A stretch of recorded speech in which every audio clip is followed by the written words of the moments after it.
of the New York Herald Tribune, one of America's leading newspapers, the editor and two of his principal executives planned the 5th Annual Forum for High School Students. This forum has brought to the United States over 100 students from 59 countries in Asia, Europe, Africa, and North and South America.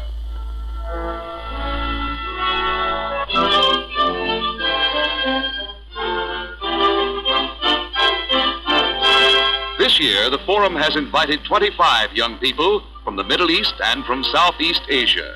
Each delegate was chosen through a competition held by the Ministry of Education in his own country, based on an essay entitled, "The World We Want." Delegates came to the United States from Burma, Ceylon, India, Nepal, Pakistan, Indochina, Indonesia, Malaya, Philippines, Thailand, Egypt, Iran, Iraq, Israel, Lebanon, and Syria. In New York, the young delegates board a transport plane for Dallas in the state of Texas. They will be piloted by members of a civilian flying organization. Later, they will visit the Tennessee Valley Authority, the Capitol at Washington, and then will be guests of American families and schools. The visitors' round-trip passage to America was provided free.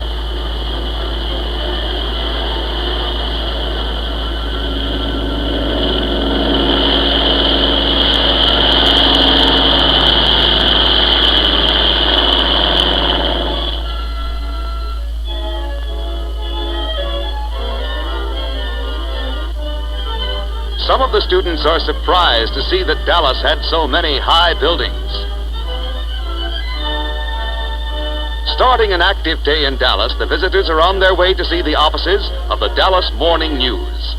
The newspaper's motto emphasizes its faith in truth, fairness, and integrity, and acknowledges the right of the people to get from a newspaper both sides of every important question.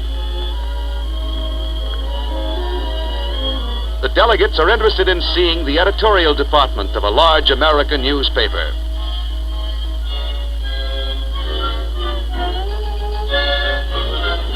The huge presses are rolling out that day's paper, and the children are anxious to see what has been written about them.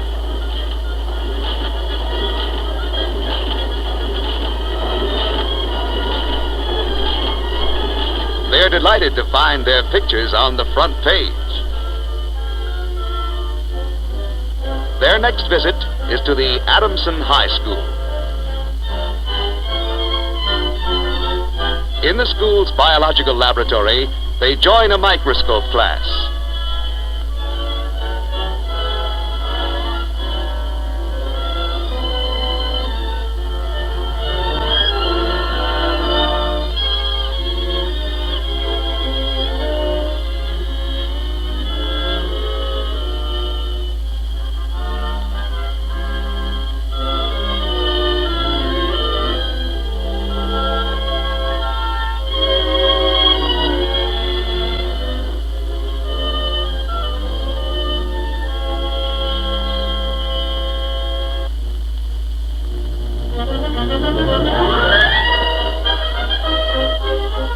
From the biological laboratory, they go to a cooking class, but only the girls of the visiting group participate.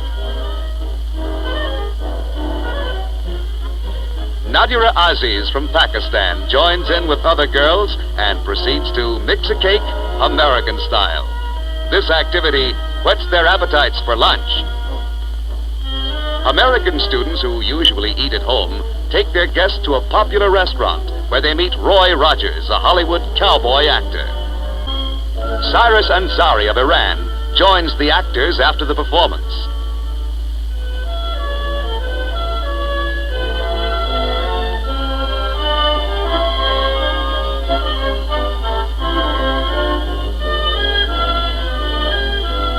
Then Yadna Name from Burma imitates one of the actors to the delight of the cast. Next morning, a visit to the Texas Engineering Manufacturing Company gives the visitors a chance to see how airplanes are made. The company is reconditioning a training plane for Thailand, and this is particularly exciting for Supri Prakab Satisuk and Maliwal Mojadera from that country.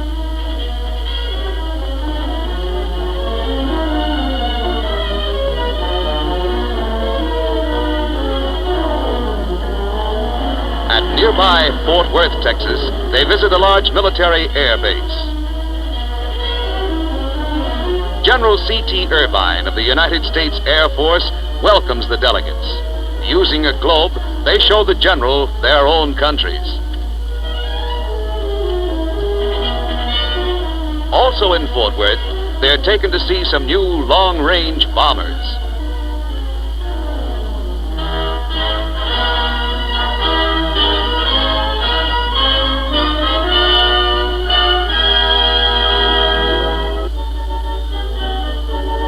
Back in Dallas again, the young Forum delegates visit the log cabin of John Ryan. Built 100 years ago, this was the first house in Dallas.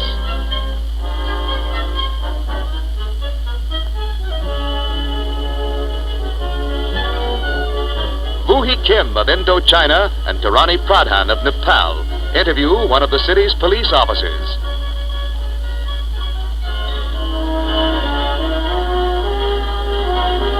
Neiman Marcus' big department store is particularly interesting to the girls. Usha Roy of India tries on a dress. A trip to the Dallas County Courthouse ends a crowded schedule for the day. Judge Sarah T. Hughes of the 14th District Court lets the youngsters see the entire proceedings while a case is being tried.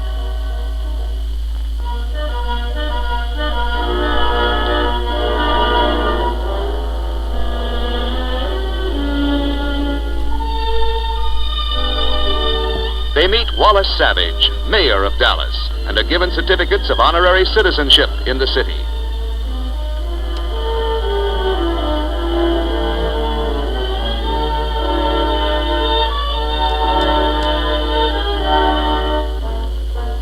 Next morning, near the city of Dallas, they take a visit to a farm for poor boys maintained by a charity organization.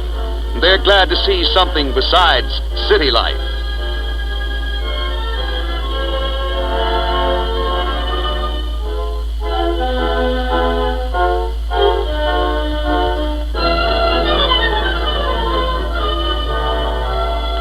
A few brush up on their horsemanship.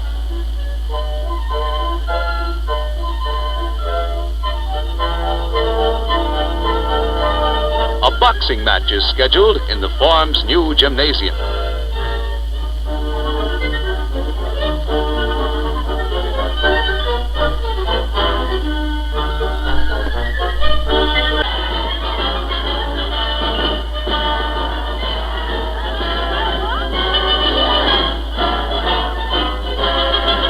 But the young travelers cannot wait. They're scheduled to fly to the Tennessee Valley Authority. Before landing, they get a good view of the huge dam at Chickamauga.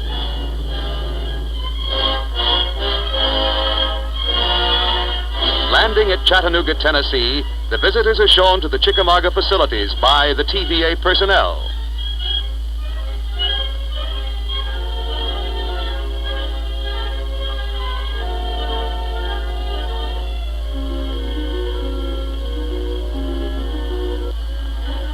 Officials show them how electrical loads are balanced for the various dams of the system. A bus ride takes them to the Watts Bar Dam of the TVA system.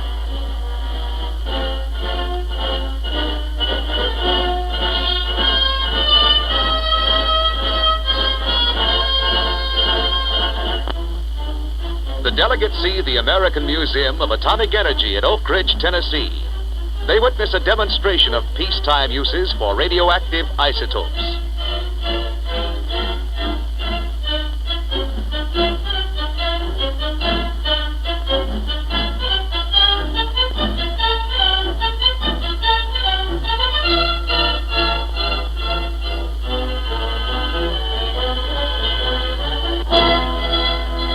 They also see the Great Norris Dam, which produces 100,000 kilowatts of power.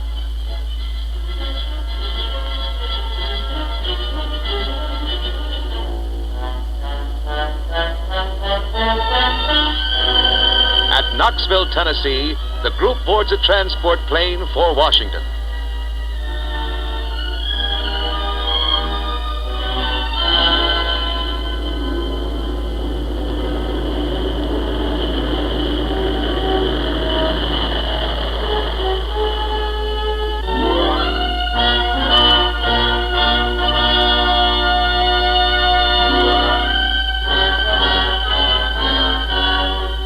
There is much to see in Washington, too much perhaps for the short time that the group will stay here.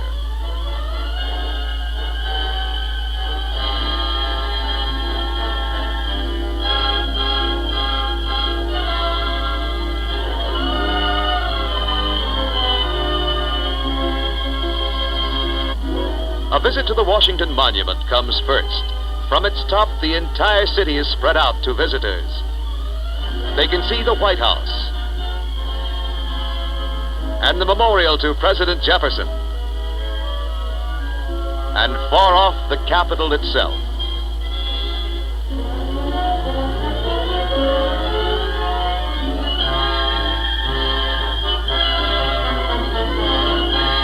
A group goes to look at the impressive statue of Abraham Lincoln.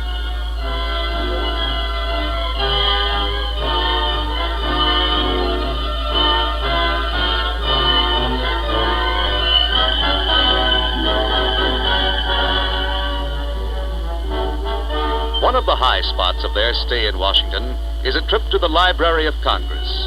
In this great library are stored copies of all existing books that have been copyrighted in the United States, together with hundreds of thousands of volumes from all over the world.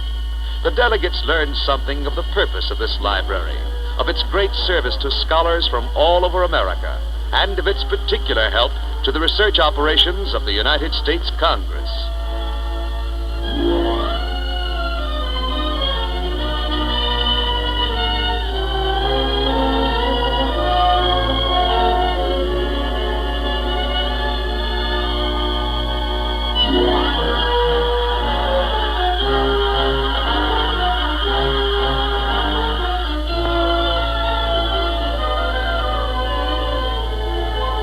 Assistant Secretary of State George Cruz McGee entertains the delegation at his home. He remarks, I understand that the students have been to New York, to Dallas, Texas, and to the Tennessee Valley Authority, and they are now finishing their trip here in Washington, our capital city. This afternoon they visited all of the embassies of their respective countries, and we're very glad indeed that we can see them here this evening. We're going to ask Nadira Aziz, who's a student from Pakistan, tell us just briefly her impressions of her visit. Nadira? I'd like to tell you what impressed me most when I came to the United States on my first visit to this country. As soon as I landed, there was a nice family waiting to receive me.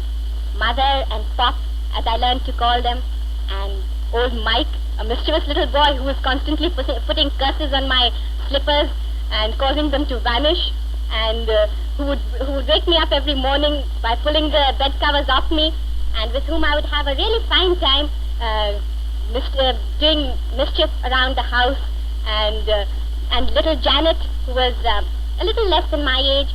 Well, I must say that the American family was such a joyous thing altogether that I wondered if the whole of America could be like this.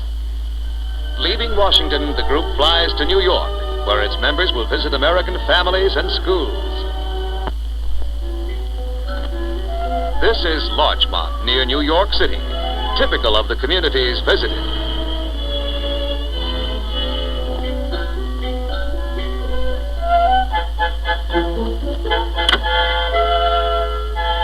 George Klein and his parents were host to Syed Adam Edward Hogan Shidali, the delegate from Malaya.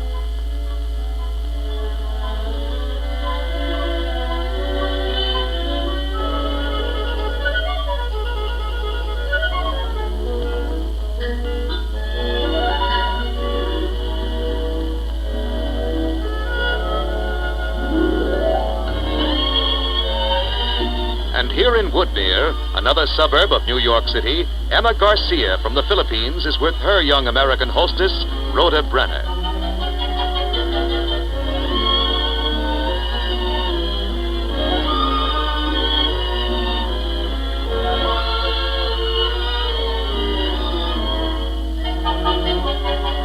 Girls all over the world are interested in photographs.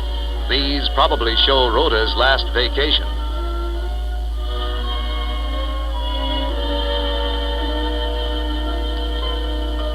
Yadna Name from Burma plays with Peggy Scott in a nearby New Jersey town. Fu Hee Kim is far away from his home in Indochina, but he's very much part of the family of George Eveleth in Rye near New York City.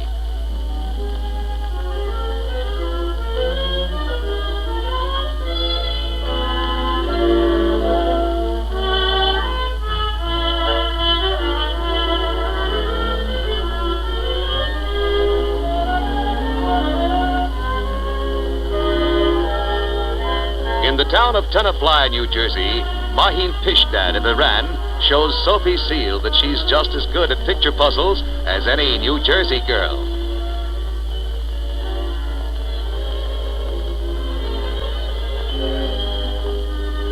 Nadira Aziz from Pakistan dines with her hosts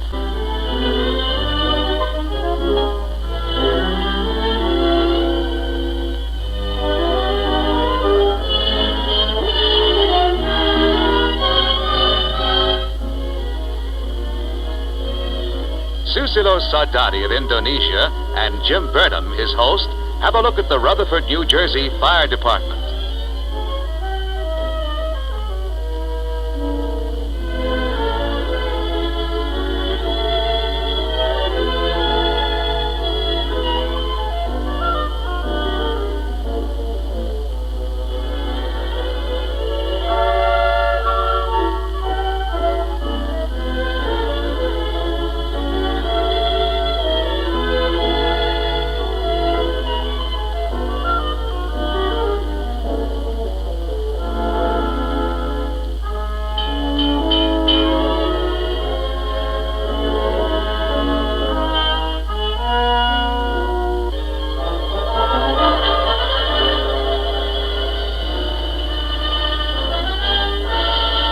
At the High School of Music and Art in New York City, greetings are presented to Ada Kleinman of Israel.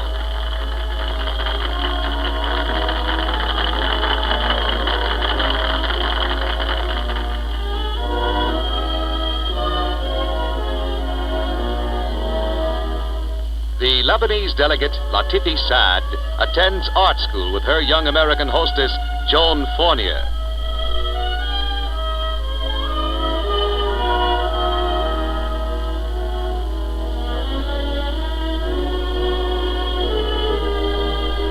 And in the Eastchester High School at Tuckahoe, New York, Berlenti Morsi Ali of Egypt visits a handicrafts class.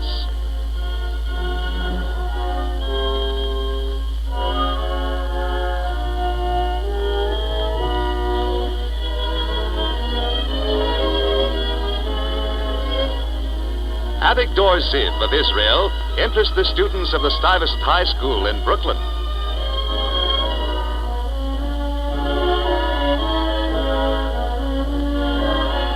At another school, Meliton Salazar from the Philippines takes part in a chemistry class.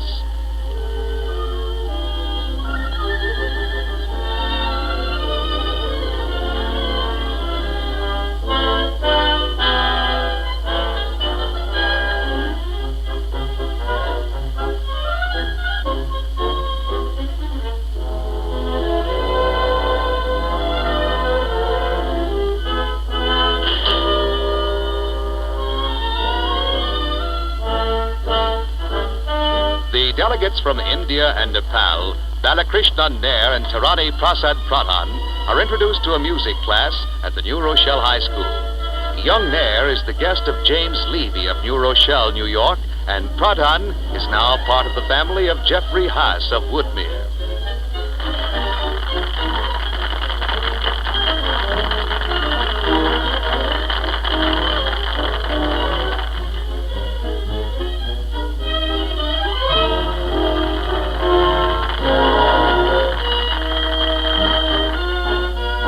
Advanced student in the radio department gives them a thorough explanation of some work in progress.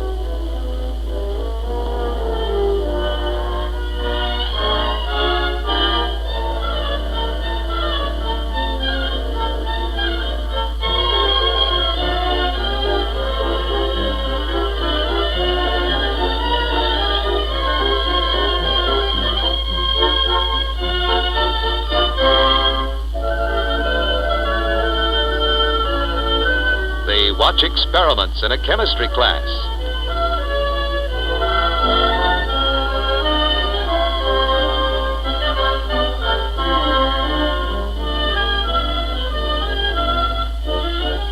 delegates and their young hosts sample the food at a cafeteria typical of those in large high schools.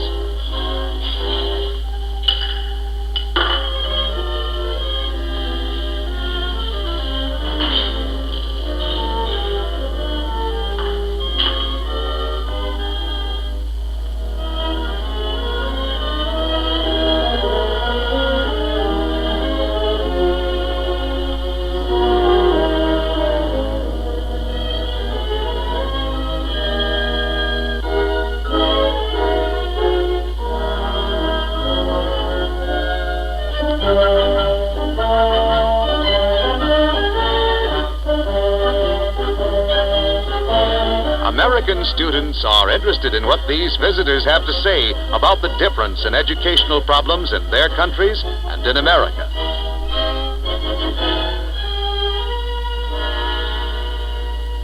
The young delegates take part in a meeting of the school council. This particular school has rather elaborate equipment with a microphone for each council member so that the audience can hear the deliberations.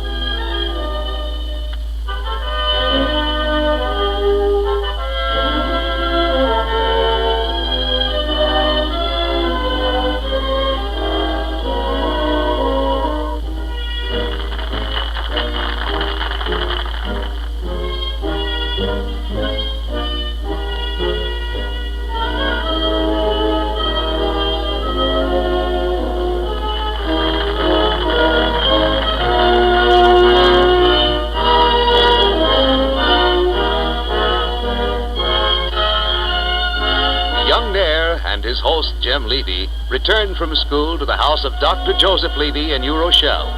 They've had a hard day, and it'll be fun to rest for a while.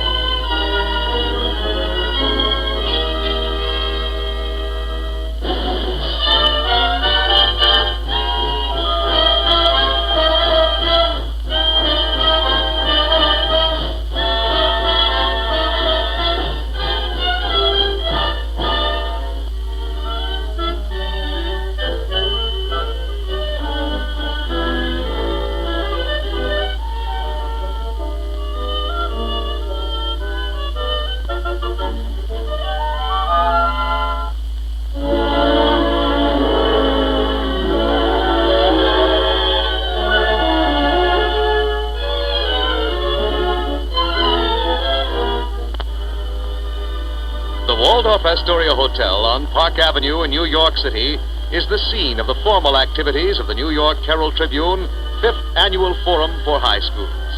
2,000 American students are here to welcome the delegates from the Middle East and Southeast Asia. They come from high schools in the metropolitan area, and more than 100 of them have been entertaining the visiting delegates in their homes. Also present are high United Nations and American government officials and other notables. The visiting students are introduced by Mrs. Helen Hyatt Waller, Forum Director for the Herald Tribune. First is Yadna Name of Memo, Burma. Then Richard Toon Yoon, also from Memo. This is Chittaranjan Amerasinghe from Colombo, capital of Ceylon. And Berlanti Morsi Ali of Egypt. Berlanta is active in painting and ballet.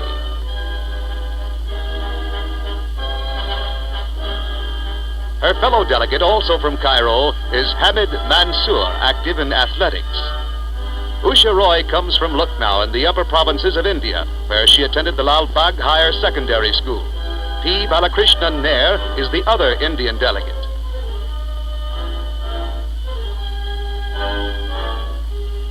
Susilo Sardadi, representing Indonesia, comes from Jakarta in central Java. Sabam Siagian also lives in Jakarta. From Iran, Mahim Pishdad shows a live interest in literature and languages. Her compatriot, Cyrus Ansari, is a student from Tehran. Farouk Saeed Hawaidi, a law student, is the sole representative of Iraq. Israel sends Avigdor Ziv, born in Riga, Latvia, now living in Haifa. His country's other delegate is Ada Kleinman.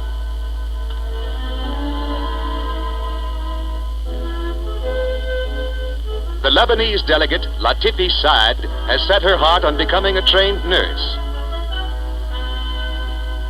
This is Syed Adam Edward Hogan Shadaili of Malaya. His American friend shortened his name to Eddie. Tarani Prasad Pradhan represents the independent state of Nepal on the northeastern frontier of India.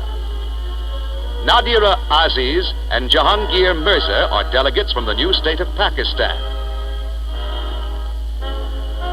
Emma Garcia and Melatan Salazar come from the Philippines. Syria sends Abdul Kader Shikshakli, a science student. Maliwal Mojadera comes from Thailand.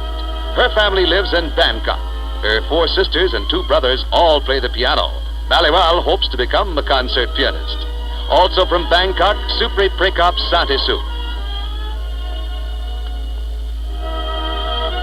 Hu Hee Kim from Hanoi, one of Indochina's leading cities.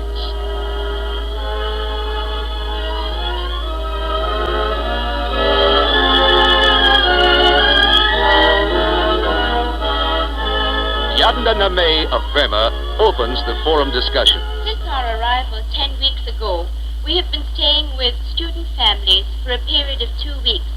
And I must say that every family have done a lot to make us feel at home. And that goes for all of us here. All of us here are so grateful to the families, the friends, and all the people who have gone to so much trouble in bringing about this wonderful stay for us.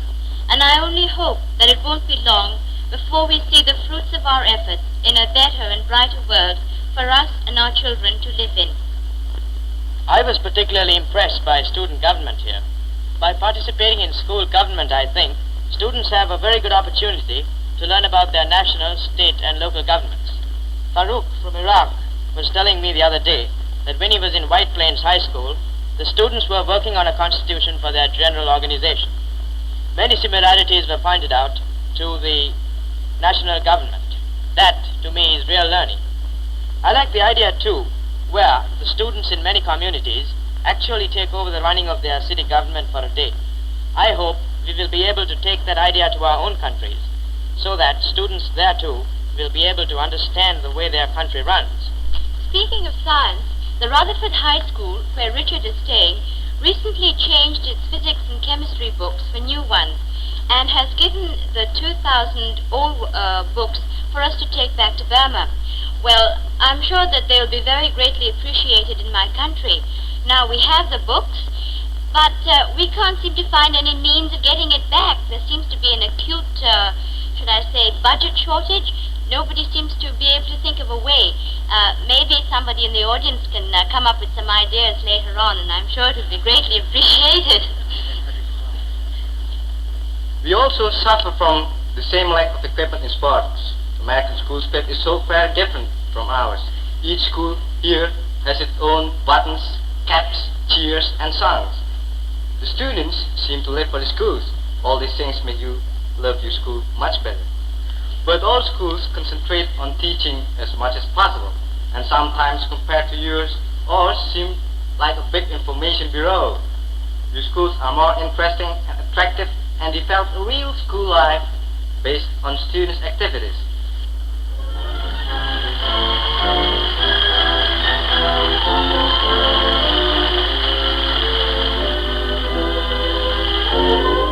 Mrs. Waller introduces Ralph Bunch of the United Nations Trusteeship Division.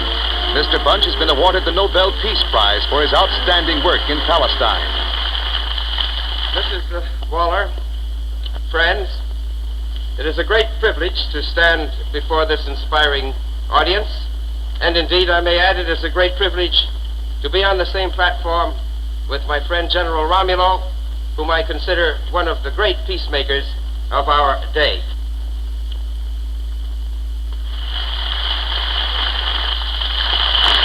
And I propose to speak very briefly and rather rapidly about one aspect of the peace work of the United Nations. The United Nations seeks to maintain immediate peace in the world, even if that is only an insecure peace, while through long-range efforts it prepares the necessary firm foundations for a secure and enduring peace. These long-range efforts are directed at all the sources, actual and potential, of human conflict and restiveness throughout the world. They seek to remove the causes of economic insecurity among peoples. They seek to improve the social conditions of peoples throughout the world. They necessarily attach great importance to human rights and fundamental freedoms for all peoples.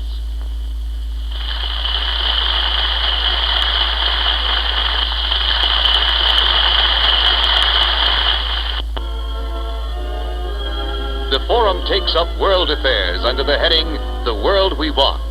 President of the New York City General Organization is Harriet Hirsch, United States Representative. Our ideals of world federation, universal religion, and dreams of world peace never mention the state of the world now. It was only after we understood each other's basic attitudes that we could actually and honestly speak about each country's relation to the world today. It is no longer possible to exist apart from the rest of the world. America is not self-sufficient. The reason why we must help the nations of the East is that we need them. The world is too small and they are too large for us to do otherwise. Associating with these students has helped me see this. That's right. The other day, I was talking to Sil from Indonesia, and he said, and he couldn't understand some of the laws America has. American propaganda tells us that the United States is the most democratic country in the world, and that Russia is just the opposite. But he asked me, why can an American who is a communist, not work in the government? We are protecting ourselves from this. Communists have the right to vote here. We invite change, but not revolution. Discussing the color situation, Mr. Nair says, In India, the federal government has outlawed untouchability, so I think we are a step ahead of you in the legal aspects of the problem.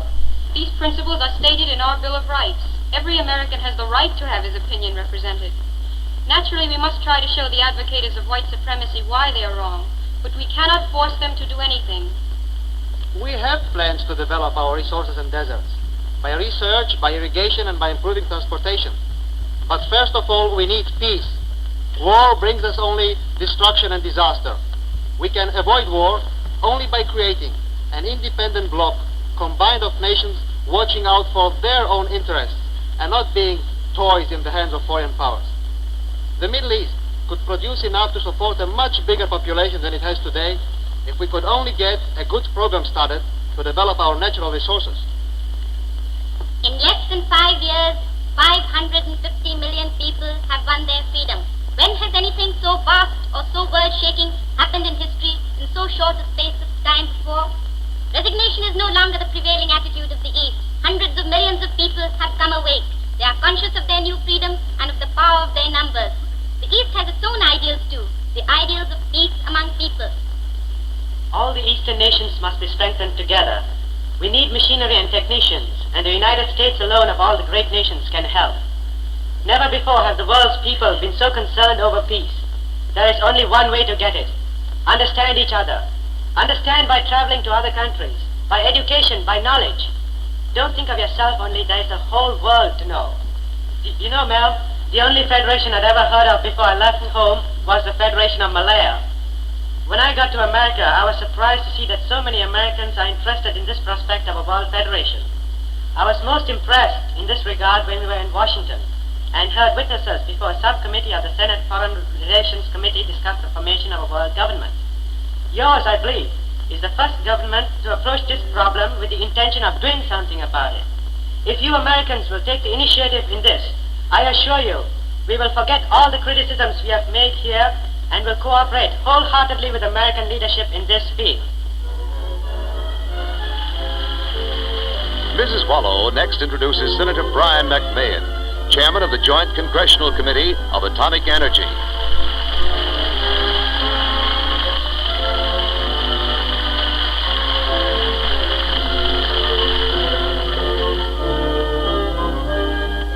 Thank you very much, Mr. Muller. Distinguished guests, ladies and gentlemen, the kind of forum which the New York Herald Tribune sponsors here today could happen only in a democracy. This distinguished audience has convened of its own free will. and not at the command of any government officer exercising arbitrary power. No official propagandist in charge of spontaneous demonstrations has commanded you to come. If you had stayed home, you would not have run the risk of losing your place or forfeiting state-issued ration cards essential to your existence. You may applaud or not, just as you choose. You may leave here saying what you please, agreeing or disagreeing with the speaker. By the same token, no one has told me what to say. There is no official propaganda line which I must follow on pain of my life. No censor wielding a red pencil has passed upon this manuscript before me. The New York Herald Tribune, if it should see fit to print my remarks, will suffer no official penalty on that account. Others who may read the Herald Tribune when it is printed will not be subject to seizure and imprisonment at forced labor for possessing forbidden literature. Now here is freedom in action. We take it for granted. It has become as much a part of our landscape as the skyscrapers of New York City.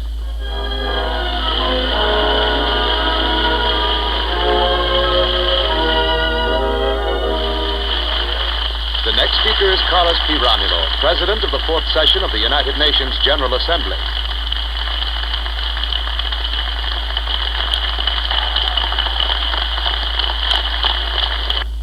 What a picture for the world to see what we saw here today. You heard this pretty Pakistan girl here speaking what is known as the King's English.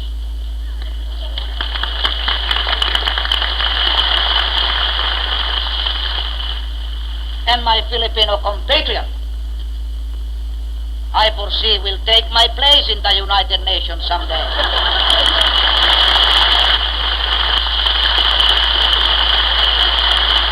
I was foreseeing the General Assembly of tomorrow, where there will be no vituperation, no intransigence,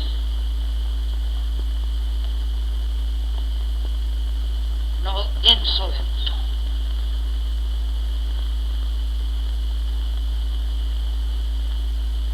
But only friendliness, neighborliness, goodwill.